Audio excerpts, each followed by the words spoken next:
Do you know the secrets of making friends? They are so simple and easy. The Coffee Clutch Podcast. Welcome to the Coffee Clutch Crew Podcast. I'm Jason Pistorino.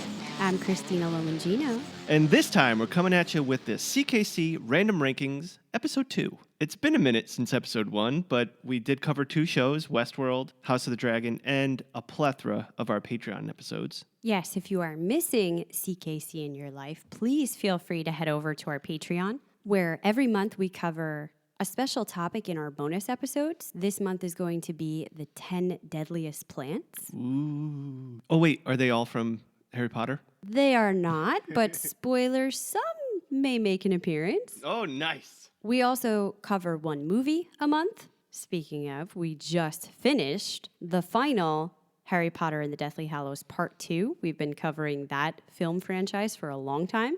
And of course, we have your coffee breaks where we give you non-spoiler reviews, for the most part, of what Jason and I are watching. But over here, we've started doing random rankings, which is essentially what it sounds like. We take things and we rank them. In episode 1, we did the 10 best TV opening credits, for which we both gave to Game of Thrones. The 10 best movie opening credits I gave to Harry Potter, you to Casino. And the 10 best post-credits sequences, I gave it to Rise of the Planet of the Apes and you, The Mandalorian. And I still stand with that. We have a lot of ideas for what we'd like to cover in rankings in the future. If you have something you'd like to hear us rank, please write in and let us know. Yeah, the more the better. Anything. Top 10 porn stars. Now, I'll tell you what's on our mind is movie scores. That's something we've thrown around a bit. And best magical items. Perfect. We could also do top 10 movies that have to do with sports. Yeah, I don't know that I would love that one, but we could. The question is, what are we covering today? A fun, maybe controversial topic. It's the 10 best Shyamalan movies. This is such a good list because guaranteed no one's will be identical. Mm-hmm. If we had 2,000 of our listeners send us a list, not one would be identical. Identical. What's fun, though, is that you know most, if not all, of his movies. There's not going to be a ton on there that you're unfamiliar with. And there's not too many. I would say there's perhaps 15 notable ones total. So it's more like placing them in the order we like, and everyone feels different about that. Everyone feels different about M. Night to begin with. That's part of the reason we're doing this. I read a good article about him that said he's probably never going to live down some of his what are considered failures. I don't always agree. That's part of what we're going to talk about. But they said, here's the thing about him, quote, he's never given up on himself, even when others have loudly mocked his pretenses to being a mass appeal filmmaker who's tried to inject soul and thematic depth into his blockbusters. At best, he's managed to say something meaningful about mortality, childhood, and things that go bump in the night, while pushing the boundaries of ghost stories, superhero movies, and even sci-fi thrillers. He's a showman who loves to hit you with a killer twist. We'll talk about that. Of course, his storytelling trademarks quickly became a crutch, leading to diminishing returns and a sense that he was painting himself into a narrative corner. We talked about that the last time we reviewed a Shyamalan film over on Patreon, that he became famous for this epic twist within his movies, and it kind of became his downfall. For a while, I think he felt like he had to have that, or it wasn't a Shyamalan movie. We were all expecting it, and yet it was never going to be The Sixth Sense again. Yeah. Right? You just can't do that twice. And he started to carry a stigma that maybe made him feel like he couldn't do other things. Sure. This happens to a lot of people that come out strong and do something so different. A lot of musicians go through that. Their first 2 albums were top of the charts. They sounded so different. Everyone loves them. And then they almost feel like every album after that has to sound the same, be the same. And they actually end up just trying to copy themselves. Mm-hmm. Instead of just changing as you grow, like the Beatles did. Mm-hmm. They changed. Well, perhaps he is finally figuring that out, finally changing. We're going to discuss that when we get to some of his more recent films. There's also a lot on the list that other people do not enjoy that I do. I'm never going to not watch a Shyamalan movie. You have to. Let's put it that way. And most of them I've seen multiple times. I really enjoy a lot of what's going on there, not just for the sake of the reveal. Now, whether this new direction is going to be something that people appreciate, if we're going to be able to embrace a new era of Shyamalan, I don't know. You're going to see that the critics generally receive him a lot more poorly Yeah. than He pissed someone off. the audience does when you get to ratings, Rotten Tomatoes scores. The audience is usually higher on it, though still lower than I would be on a lot of things. Yeah. There's movies that we watch that are Shyamalan's that everyone hated, but we enjoyed it tremendously. We enjoyed the storyline. We were never bored, especially with his horror movies or scary or mysterious. So many times in those genres of movies, we just watched one last night. The last quarter of it, or the third act, is horrible.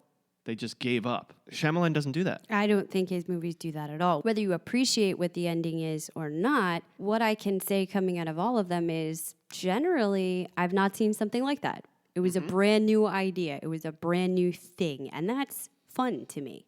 So let's put some parameters around our rankings for those of you who haven't listened yet. Number one, we can really only rank things that we know. That's part of why we chose Shyamalan, because we are familiar with pretty much all of his work. Sure.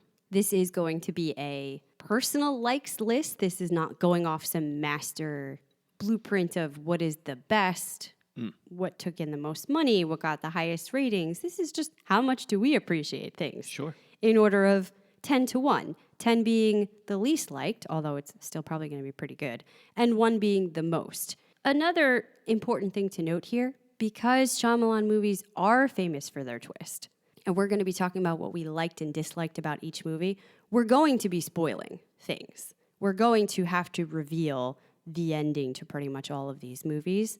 So if you haven't seen them, I don't know why this would be fun to listen to our rankings if True. you're not familiar, but you might just want to be aware of that ahead of time. I mean, I think everyone knows how The Sixth Sense ends, at least, but the others as well.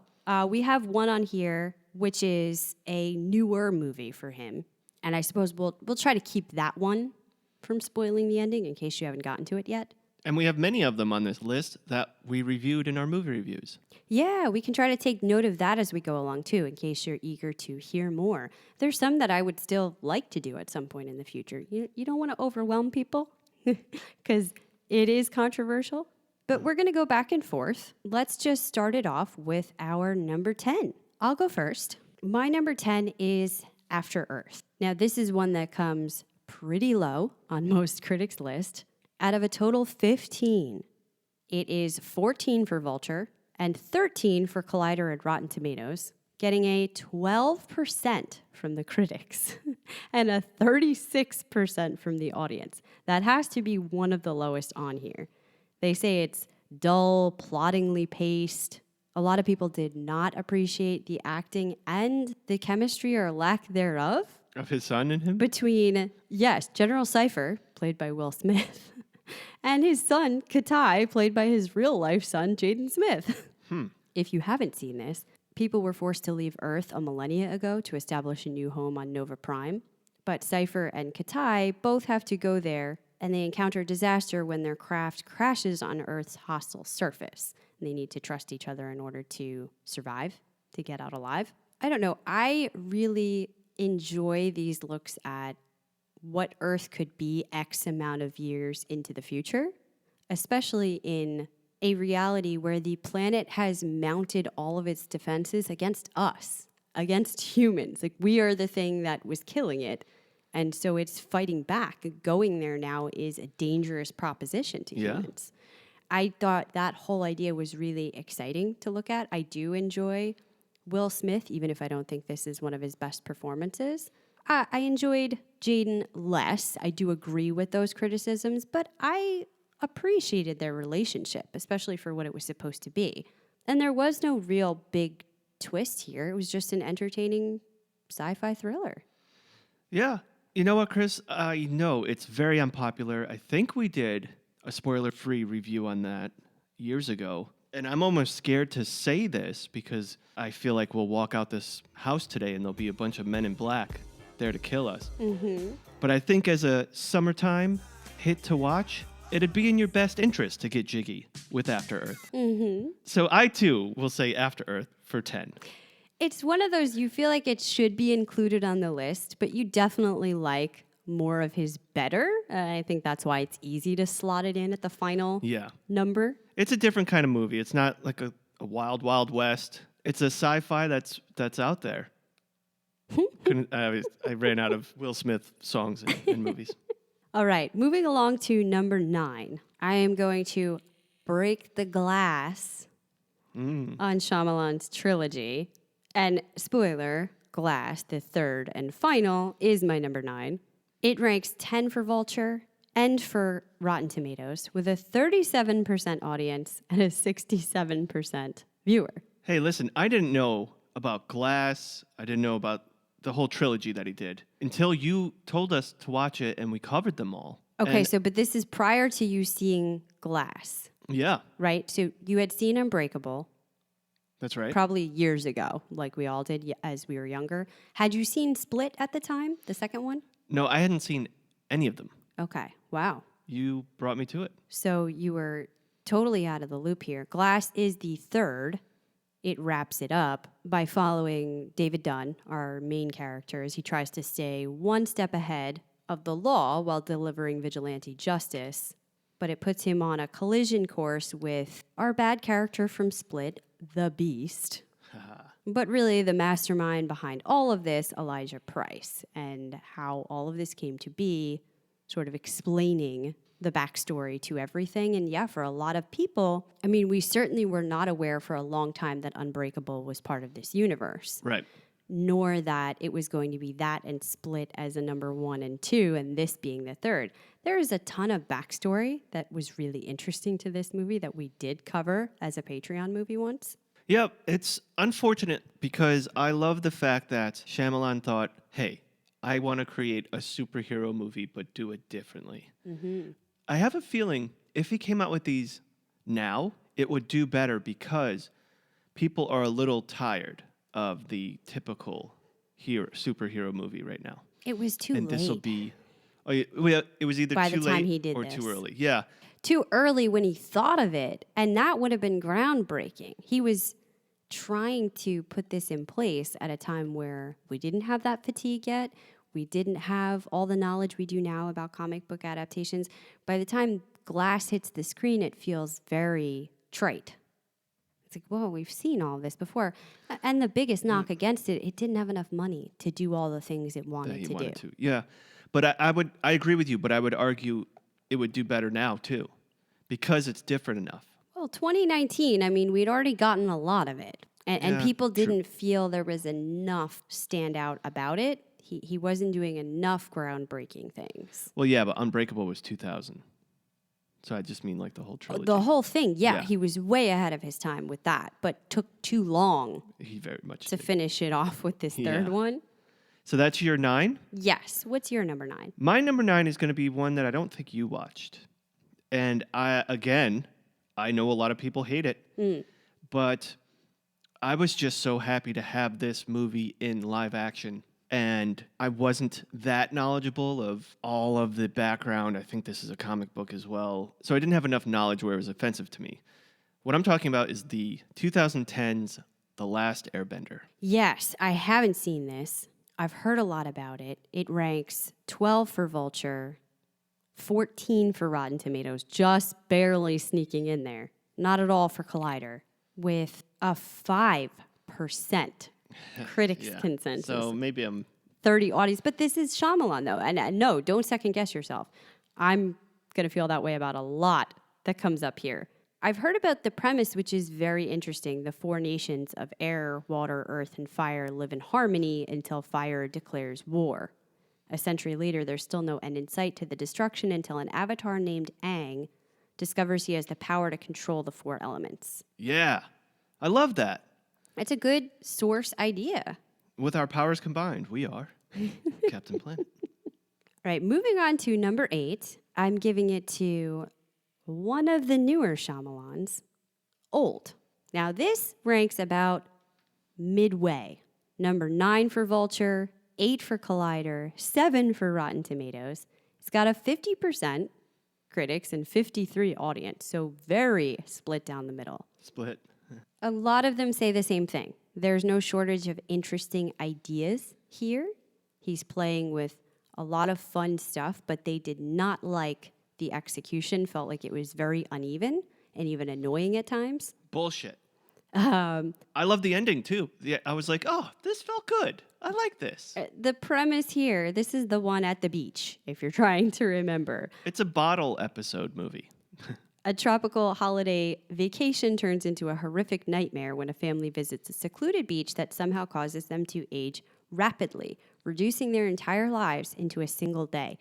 All of the thoughts behind this. What if things just got put on fast forward and you had to deal with everything that is already so difficult about life in this super condensed time span? That's a really disturbing and interesting premise to think about. And he goes through all of it, all the major milestones that you would encounter. As a parent, you're seeing your kids grow up from a toddler to a young adult in front of your birth, eyes. dying. Truly enjoyed that. Old is on mine too, but a little higher. Okay, I'm actually happy to hear about that. I never felt bored. I was constantly interested in where this was going. Yes, there were some parts that were not executed great. There was some weird film stuff, and some of it I liked. Some of it was terrible. Yeah. I think, yet again, the ending bothered a lot of people, but I loved it. really enjoyed it. I was like, that's an interesting premise. And maybe that's going to be the big difference, the tipping point for a lot of movies, if you liked it or not. Look, I'm just happy it didn't end with scary music and all of a sudden you see a hand of a creature and you're like, oh, okay. Well, you know what I mean? Like, yeah, without kind of going too far, what I'll say is there are times where I like the ambiguous, you figure it out ending. sometimes. But I appreciate that for the most part, Shyamalan takes a stand. Yeah. He tells you, this is what happened. Not, I don't know where my movie went at the end of the day. You just to me, like, it's not often done in a way that feels artful and exciting. It's more like they didn't know. Yes. They didn't know what to say. Yeah. So you might not always like his message, but I appreciate what he's trying to do. Me too. And I think what helped with us is we didn't know what to watch one day and it was there on stream. I had been seeing the preview, the trailer really hooked me. Yeah. From the first time I saw it at another movie. Yeah. And since then, I kept wanting to watch it, but it wasn't available easily streaming for a long time. Yes. And I think that hurt it. And for our movie reviews, we tend to do Shyamalan when it's on streaming because we know not everyone loves it and we don't want to ask people to go to the movie theater. Yeah. This was hard to find. So what is your number 8? My number 8 is The Green Mile. What? I'm just kidding. I wanted to see the look on your face. No, we did talk about that in another ranking, though. For my number 8, and I think this is one that will get moved around a bit throughout the days and years, because you know how undecisive I am. I'm a Libra. Signs. Okay. I enjoyed it tremendously because that was during my junior or senior year of high school. Finally had a car. Went to my first drive-in double feature. Was outside. I was like, oh my God, a drive-in theater. I was eating popcorn on top of my car. And that was one of the movies. So it was just the whole experience. But I got to tell you, rewatchability is not there for this movie. Yeah. So here's the thing. It ranks really high on every list. It is number 3 for Vulture, Collider, and Rotten Tomatoes. Some of the higher ratings, 75% critics, 67% audience. They talk about the expert suspense building that he does here. Absolutely. I'm going to have to give a spoiler that this is one not on my top 10. Oh, and wow. People are going to say, how could you put After Earth in and not Signs? I totally get it. You could yell at me. This is why this is a personalized list. It's the exact reason you're talking about. Number 1, I have never wanted to go back to that movie after my first time watching it. And I did not, even the first time around, feel that real suspense building. I felt bored for long stretches of time. I didn't care about the mystery that was building. I didn't think he did a particularly good job with that. And it's not ever going to be my number one type of movie unless it's done really well. Frankly, Mel Gibson, this is not my favorite. I love Mel. I do love him as well. It's not my favorite performance. Joaquin Phoenix, is great in everything. That definitely makes it worth it. But I just think the mystery wasn't quite hitting the mark for me. Okay. Something to note about Shyamalan is that oftentimes we can have a discussion and it can get heated in a happy manner. Heated debates where I can fight you and be like, how could you feel? Any movie that Shyamalan, they say they don't like it, I just go, okay. I could see what you're saying. Yep, I understand. And the reasons I like it aren't even always logical. So it's hard to have that argument with somebody. Absolutely. All right. Number 7, I have his newest, Knock at the Cabin. Yeah.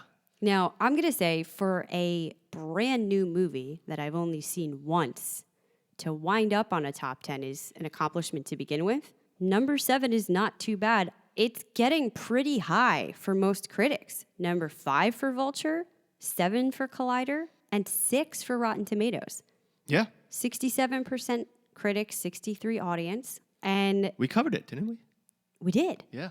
What we talked about is this is his first real one where he does diverge and try to do something different. It is not all about the patented Shyamalan twist. Of course, there's stuff you don't expect, but it's much more about the relationships between people. That thing that I am always enjoying that's secondary in most of his movies, what if? What would I do if? How would I react? And instead of worrying about how he's going to mess with the plot line later, he just goes with that. What would these people do if they found themselves in that situation? And that's enough. And I hope that he learns from that because I do think he could do much better than this with the new direction, but I think it's a fantastic start, and I really enjoy it. And as we said in the movie cast, I think this would have been a great miniseries. Where they showed the impact. They took an episode or so with each sin and showed the impact of what happened. The Horseman, more time, more deep diving. I think it hurt from not being able to get into all of that. But yeah, a good foray into new territory. Knock at the Cabin is on my list, but higher up. Great. What's your number 7? Well, next up, I'm going to go with Glass. Okay. And again, everything you said, I mirror. This has way more watchability than Signs. That's why it's ahead of Signs. But perhaps the first time watching Signs, maybe that one was a little better. But the rewatch puts it over the edge. I would do Glass again, for sure. I would sooner do Others again, and that's influencing how my rankings shake out. Yeah. Okay. Number 6 is the big one. I am ready to get all the hate, okay? I'm prepared, so bring it at me. Don't worry, you're unbreakable. No, it's The Happening. One that most people would rather pretend never existed. Never happened? Proclaim as widely the worst Shyamalan. Well, maybe second worst. That could be tied. We'll discuss that. But one of the worst movies ever. It barely sneaks into Vulture at number 15, their last slot. It's 9 for Collider, 11 for Rotten Tomatoes, 18% critics, 24% audience. They say it begins with promise but descends into an incoherent and unconvincing trifle. Now, what I will admit, and I've freely talked about this before, Mark Wahlberg is the worst part of this movie. It's a mistake on all levels. A different leading actor, I think, could have done a lot more with this movie. To be fair, that performance required a lot. A lot is going to hinge on being sold by the main character. So it would have been a hard task for anybody, but certainly that somebody is not Mark Wahlberg. I don't know whoever thought that was a smart idea. And I don't even love Zooey Deschanel in general. But if this is his counterpoint, like somebody to save Wahlberg's performance, she's not it either. Gotcha. It is a wildly bizarre premise that can border into corny when you're just thinking about it. But I think it's fascinating. It has never been done before, which is awesome in and of itself. And I think some of the ways he does it are truly terrifying. Yeah. There are parts of that movie I still think about today, and they chill me. The lawnmower scene. Okay, that's all I have to say. That's terrifying. Look, it's so funny that you say this, and your preemptive to this was how much hate you're going to get. Now, I understand that this list is a funky bunch. But I think with how we agree so much, it's going to give a lot of people some good vibrations. Those are Marky Mark songs. I don't know if you knew that. Yeah, Okay. I'm waiting for them to end. But I don't think that's helping my cause. The Happening is mine as well. Oh, wow. So we have two that line up for this ranking so far. We like to see when and where that happens. And again, I mirror your thoughts, and I can, again, understand people who say, fuck that movie. Mm-hmm. I get it. But It's weird. There's a lot bad about it. may I remind you, John Leguizamo, Yeah. Love Leguizamo. one of his best. I love him so Love much. Leguizamo. And he killed it in that. And Spencer Breslin is in it. He did amazing in this. And the whole concept, that's worth it, even if it's not explored the best it possibly could be. Nobody's done it before or since then. Why? Very true. Because it's hard to pull off. Yeah. Because the bad guy doesn't have a voice. Even though they try to give it one, and that's maybe one of the failings Yeah, of the movie. Did you know M. Night Shyamalan is in this movie? No, is he? He makes a lot of cameos, but I didn't know. He's a voice, Joey. Oh, okay.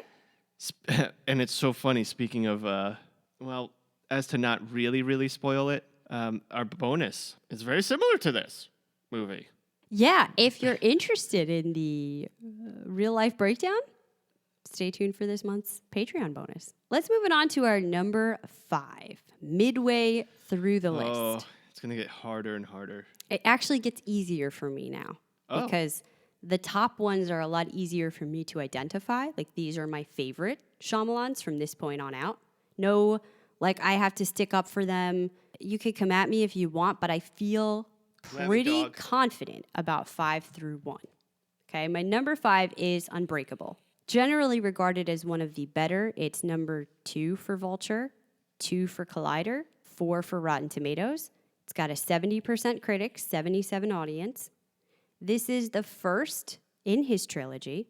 It is different from everything else he made after. I mean, it's an early movie, came out in 2000. Quietly suspenseful, intriguing. It is good at a first watch, but so much better now that we know everything. And you can go back and re-watch through that lens of what's to come and how it all fits, which to be able to go back to a movie from 23 years ago and see it through new eyes, that's an amazing accomplishment. Oh, Christina, I'm sorry, but I am doing Unbreakable as well. Okay, bring it on. Bruce Willis. I hope he's doing better. It's not going to heal, but I hope he's doing all right and enjoying his life as much as he can. But did you know this is the 3rd movie with Bruce and Sam? And Samuel L. Jackson. So we're not talking about like Glass later on. Oh, shoot. Okay, that's 4. Okay. I meant like wow, no, I didn't know that. they're in together for Die Hard, Okay. this movie, and Pulp Fiction. Okay. Yeah. And this could be a whole conversation. I'm just going to drop this bomb here.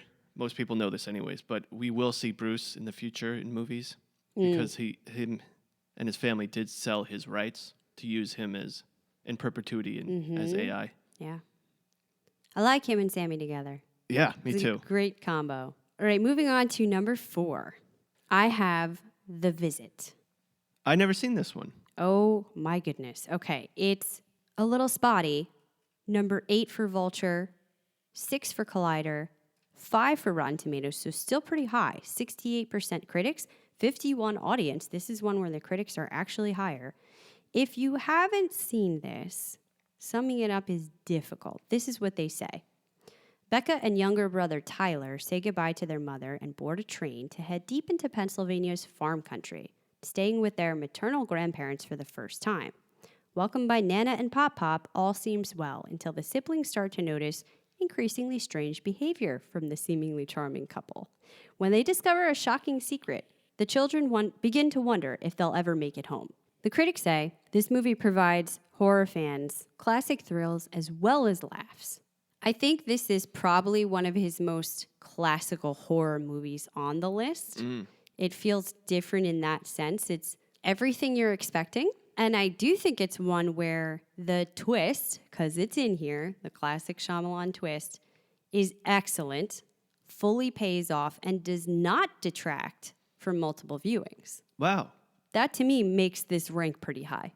Shoot. Well, I haven't seen it, so it's not going Oh. to fall on my list. This is our next watch because I guarantee even you, not a lover of horror, is going to walk away from it saying that's pretty good. This is our next visit.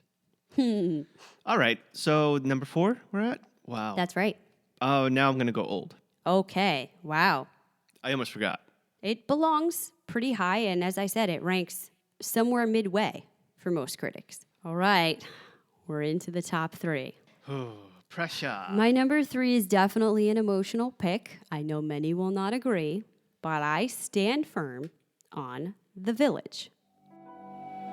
We have always had, since the day we settled here, a gentle understanding with the creatures who live beyond our borders. We do not stray into their woods. They do not come into our village.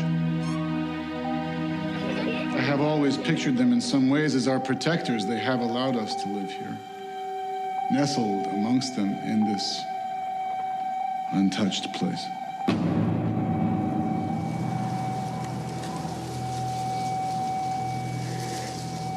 By the markings we find this morning on our homes,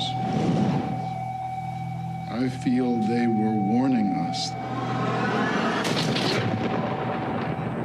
We may question ourselves at moments such as these. Did we make the right decision to settle here? I fear our days of peace are over. It is number 6 for Vulture, number 5 for Collider, and number 9 for Rotten Tomatoes, so pretty decent.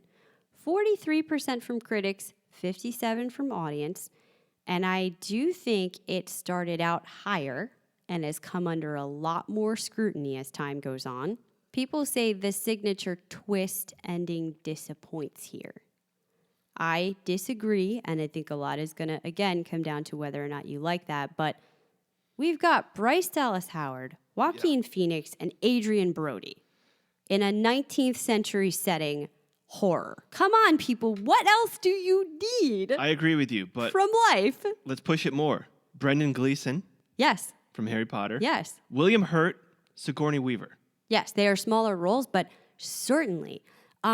The entire thing, if you just even take out the twist and had this be a period piece with weird things happening in the village, Happening. it's interesting. You have the 1-2 punch where you think you see the twist, what it's going to be, right? These creatures and what's going on with that. But then very, very quickly, it's like, it's not that, it's this other thing, this much bigger thing. I really like that. I like it to this day. I think the performances hold up, and I've seen it a ton of times. Chris, I'd like to put this on our list of things to watch because it's been so long now for me that I would like to watch it You again. have to give it a little time. Yeah, it's one of those. No, but I'm happy to watch it again. That's what I mean. Yeah, great. And The Village is my number 3 as well. Wow. Yeah. This is amazing. I You'll- love it. I think our number 2 can't possibly be the same, but our number 1 could. So I'm excited to see what happens here. Ooh, yeah. I have a feeling the top 2 are the same for us, but maybe not in the same order. No, I don't think so at all. My number 2 is Split. That's my number Is 2. it really? Yep. I did not think this was going to be your number 2, but listen, it's undeniable. Again, it's number 4 for Vulture and Collider, number 2 for Rotten Tomatoes. It's got a 78 and 79. It's some of his highest. It's James McAvoy. Possibly the best acting I've ever seen. He's acting as how many different characters? I mean, he's You got lose the 23 personalities, but you definitely see 4 or 5 very clearly. Yeah. And none of it ever feels forced. You're not like, oh, that one's silly. That he could have. But, he's not perfect. He was masterful. And I have a crush on Anna Taylor-Joy, so that helps as well. She was also relatively unknown here. Yes. Which is why I liked it when I saw it, because she wasn't a super famous actress, but I kept saying, wow, she's really good. And Yeah. she stands up to McAvoy, which takes a lot. Even the critics will say this is a dramatic tour de force in acting from him, playing multiple roles. It is thrilling. It is truly terrifying at points, the way most of his other movies cannot nail. Now, what I will say, I enjoyed this much more not seeing it as part of the trilogy universe. Oh, okay.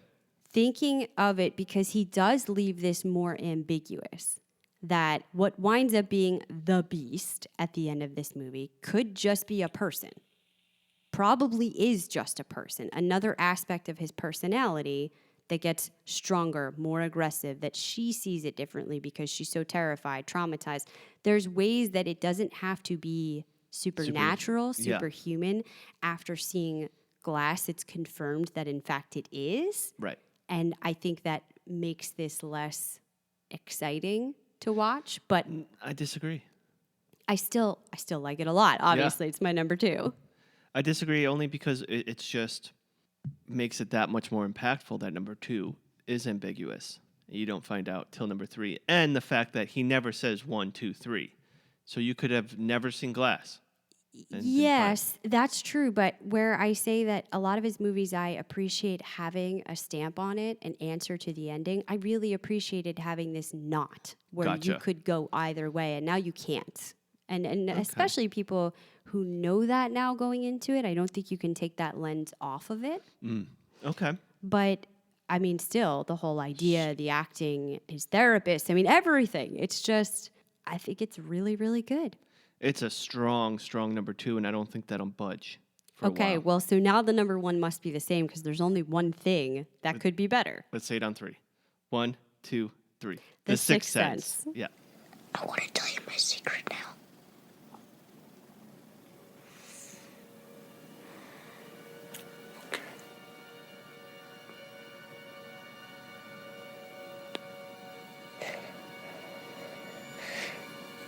I see dead people. I mean, I hate to be disappointing here, but what else could it be? I mean, it was a tour de force that would never happened. Before or since? His swan song being his first movie ever, probably. But it's counter to what I've been saying, but it was so impactful, it did not change my ranking. The Sixth Sense has 0 rewatchability once you know the twist. But I disagree. Initially, I did enjoy going back to it a few times to say, wow, there were clues here all along that I wasn't realizing. Now let me go back and see, oh my goodness, they were looking here, not there. And for a few times, that's great. Then you're sort of done with it. But it's worth it for all of that. And maybe it's worth it that never gets old in your mind. You have those couple of great watches and you hold on to it as this sort of perfect movie. Yeah, it was a double-edged sword. It killed a future for him in a sense that he's never going to live up to that. Right. It's never going to be the Sixth Sense again. But most people don't have one Sixth Sense in their library. Very true. Forever. So the amount of ridicule he's getting when it is widely recognized, it's number 1 on every critic's list. It's 86%, still a little harsh from the critics, 90% from the audience, by far the highest. Yeah, and the twist being that it was the child's teddy bear the whole time. Insane. I mean, Haley Joel Osment just knocking it out of the park. That's really the key here. And I say that about a lot of Shyamalan movies that could have been better if you had someone like that in the role. When it's James McAvoy, can you imagine someone else trying to act Split? When he's got the right leading person just blowing you away, it's amazing. And you have a lot of the right people here. Unfortunately, some of his other movies don't get that. But you also have the wild, unexpected twist. If anybody tells you ahead of time that they knew, they're lying. Before knowing, this is the world we live in now. Lying. That is actually a turn of phrase, I see dead people. But if you say you knew before that, you're lying. You didn't know. We had another Wahlberg there. Did we? Yeah, we had Donnie, his brother. Donnie. I don't remember that. He played Vincent Gray. Small role. Do you know why you're afraid when you're alone? I do. I do. What do you want? What he promised me! I want what he promised. Oh my God. Do I know you? Don't you know me, hero? Don't you even remember your own patients? Downtown clinic. Single parent family. Possible mood disorder. I was afraid. You told me I was having trouble coping with my parents' divorce. You were wrong. You were wrong. Now look at me! I don't want to be afraid no more. Just give me a minute to think. I waited 10 years for you. I'm not giving you nothing. Wow. So, I mean, I'm not surprised that our number one is the same. I'm excited that so many others wound up the same for us. Let's briefly talk about there's some things that didn't wind up on our list. I think the first notable one, only because it's so big, is Lady in the Water, because nobody likes it. I know. And amazing actors in it.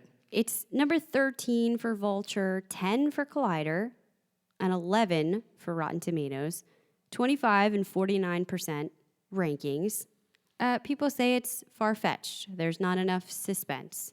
The performances feel contrived, maybe even a little silly. Yeah, but maybe. I mean, Paul Giamatti, one of my favorite actors of all time, Jeffrey Wright. And I love Bryce Dallas Howard. I was just singing her praises for The Village, but unlike that, I don't buy it here. I buy her 100% in The Village. Here, it is contrived and weird for me. It is too twisty, in like just a sense that nothing really, I don't get it. Okay. I don't get it. I don't want to get it. I don't like it. It's slow. It's boring. Yeah, it didn't make my list. I'm not going to fight you. It's just he could have done something, and it just. I think all of his sank. ideas speaks to the brilliance of his mind. They can all be something. He's got a seed in everything he writes. That's what makes it so interesting. Maybe he went a little too far into the deep end on this one. There is another movie, 1998, that most people don't know about. I've never seen, called Wide Awake. Never seen it? Unlike everything else, the plot is struggling to adjust to his beloved grandfather's death. A boy seeks the understanding of God, life, and injustice. Okay. That's interesting. I don't really know what it's about. What about Praying with Anger? Never heard of That's- that one, seen that one. Yeah, that's the other, 1992. We were in second grade. An autobiographical drama about an Indian American college student, played by Shyamalan, who goes back to India as part of a student exchange program after the death of his father and experiences rather obvious culture shock, learning about himself and his homeland in the process. These seem way more existential. He was trying to explore something totally different, but what I will say is, I do feel all of his other movies, for the most part, are exploring very deeper, thought-provoking questions in some way about life, our place in the planet, what comes after that, what we do to each other. I mean, it's what makes it fascinating for me. And along those lines, I'll say that one that did not qualify for our list because Shyamalan was only writer-producer, not director, but had it qualified, I think it would have ranked for me. Oh. And that's Devil, 1992. It's the elevator movie. Yeah. That's what makes most people think about it. 5 strangers begin with an elevator ride in a Philadelphia office tower. But what happens next is anything but ordinary. The elevator gets stuck. The trapped passengers, who expected to be together just a few minutes, now face the revelation of their secrets and transgressions, and frightening events turn annoyance into terror as they soon realize one of their number is Satan himself. Now, that's where it loses a lot of people, but saying it sounds really cheesy, I think it's done really well. I think it's scary. There's twists here. I had a great time with it. Well, what about 2 TV shows that he's made? We also didn't put those into qualifying because this is just movies. Movies, okay. Wayward Pines, we liked watching. It only had one season, unfortunately. But I think you and I enjoyed watching that. Yes. And then one that I haven't seen, but you tried to watch and you hated it, Servant. Yeah, this was really frustrating because it's a recent one and it had a ton of promise. It looked really great. I actually gave it many, many episodes, almost the whole first season. The new season just came out, by the way. I kept thinking, there's something here. I really like this. My sister and I watched, and we really liked the first couple, maybe 2 or 3 episodes. And it just kept getting worse, and we waited for it to turn around. It never did. It was a big flop for me. I wonder if you powered through that, it got better with the fact that this year, January, the new season came out. Like, they're still pushing it, Apple. A whole season. If I need to give something a whole season and it's still not there, I gotcha. it's too much. I'm sorry. It's too bad. Wouldn't it be great to have a Shyamalan show that we keep watching? Well, and we also talk about we do enjoy a good twist when it's done right, when it's not just for the sake of having one. By the way, one of our other rankings that we've done in the past on Patreon was the 10 best plot twists in a movie. We did? We did. We've done so much, I don't even remember. I'm not going to tell you what the number ones were there because they're rather surprising. But we did have some Shyamalan on that list. We had said at the time we were going to try to restrict ourselves because it could have been all Shyamalan, which is interesting because here we are doing it now. That's funny. But I think you would enjoy that. So if you do sign up for Patreon, you can go ahead and check that out. And following that, one of our Patreon members gave his top twists for TV seasons only. Now, we included both. We were primarily movies there, but we allowed our list open to all of the above. And we've had a few other sort of rankings that were Patreon only. It was our trial run before we decided to launch this as a full-out That's right. thing that we would do for CKC in the future. So now here we are. It's fun. And normally we have fight sessions, but this one, admittedly, we couldn't fight over anything because it's totally understandable. But now I'm looking at the best plot twists. I'm looking at your list and my list. And I remember getting upset at myself because, one, I looked at my list first and I'm like, yeah, that's a solid list. Then I looked at your list and I'm like, shit, how did I not put that in? And now remember that in the episode I was like, no, I forgot about that one. I was so upset. Yeah, we both had some great things there, though. And just take a look at your number 2. We're not going to say anything out loud. Mm-hmm. So that's pretty good. It wasn't on mine at all. Yes, it was. Was it? Number 8. Oh, okay. There we go. Well, like I said, if you need more rankings in the meantime, before we come back for our next random rankings here, you can find some of that over on Patreon. And if you do have ideas for what should happen in the future, let us know. You can always write to us, contact@coffeeclatchcrew.com, or give us a phone call, 252-368-6606. Leave us a message. Don't be afraid if you make mistakes. We will edit it out.